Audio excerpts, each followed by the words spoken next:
Bihamdih. Assalamualaikum warahmatullahi wabarakatuh. Perkenalkan, nama saya Dodi Ardianto, kelas 4C Pendidikan Ekonomi, NPM 220401070. Kali ini saya akan membahas tentang masalah-masalah ekonomi yang sedang dihadapi era pemerintahan Jokowi pada masa peralihan presiden.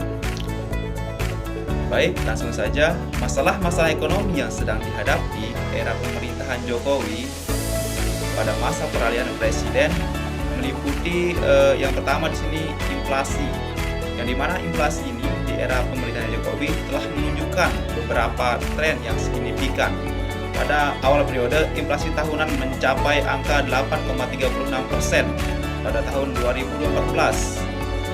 Tetapi telah menurun secara signifikan sejak itu. Pada tahun 2015, inflasi mencapai 3,35% dan pada tahun 2019 mencapai 2,72%.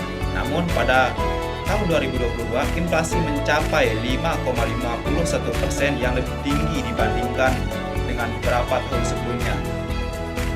Kemudian pada tahun 2024, inflasi inti mencapai 1,68% secara tahunan, yang lebih rendah dibandingkan dengan bulan sebelumnya. Inflasi kelompok volatile mencapai 7,22%, sementara inflasi kelompok harga yang diatur pemerintah mencapai 1,74%. Dalam beberapa tahun terakhir, inflasi pangan telah mencapai rekor terendah sebesar 1,22% pada tahun 2022 menurut data Badan Pusat Statistik. Namun, kenaikan harga bahan pangan dan berbagai komoditas lainnya masih menjadi tantangan signifikan dalam mengendalikan inflasi. Kemudian, pada poin kedua di sini ada kemiskinan. Kemiskinan di Indonesia masih menjadi masalah yang signifikan. Pada Maret 2023, sejumlah penduduk miskin mencapai 25,90 juta orang, menurun 0,46 juta orang dibandingkan September 2022. Persentase penduduk miskin pada Maret 2023 tercatat sebesar 9,36%, menurun 0,21% poin terhadap September 2022 dan menurun 0,18% poin terhadap Maret 2022. Pemerintah telah berupaya mengurangi angka kemiskinan dengan berbagai cara, seperti memberikan bantuan sosial, meningkatkan kualitas program penanggulangan kemiskinan. Namun, angka kemiskinan masih membutuhkan perhatian lebih dengan sekitar 78 juta orang Indonesia yang termasuk kategori rentan miskin. Kemudian di sini poin ketiga, rendahnya tax ratio. Rendahnya tax ratio di Indonesia menjadi masalah yang signifikan. Pada tahun 2022, tax ratio Indonesia mencapai 10,41% dari produk domestik bruto, yang lebih rendah dibandingkan dengan beberapa tahun sebelumnya.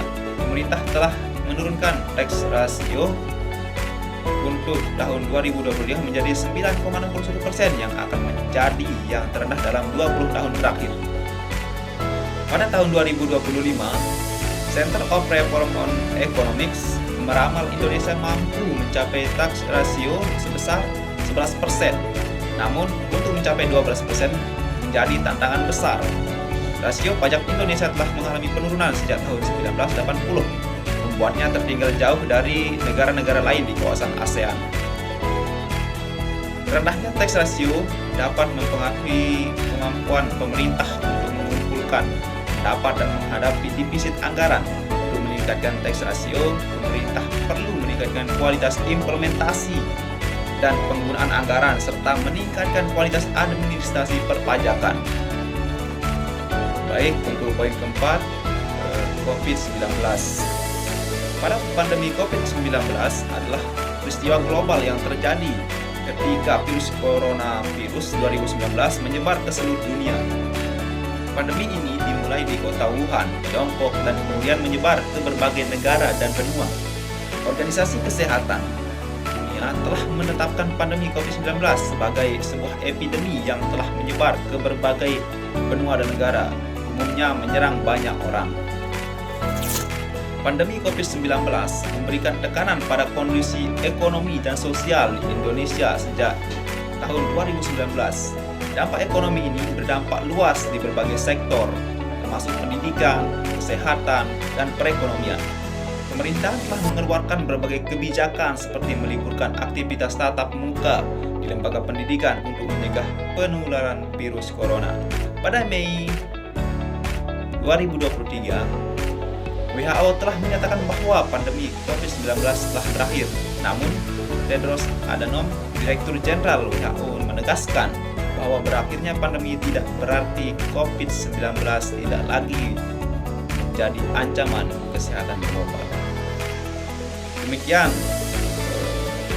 atas perhatiannya, kurang lebihnya mohon maaf. Semoga apa yang saya sampaikan bermanfaat bagi kita semua. Saya Dodi Ardianto, pamit undur diri.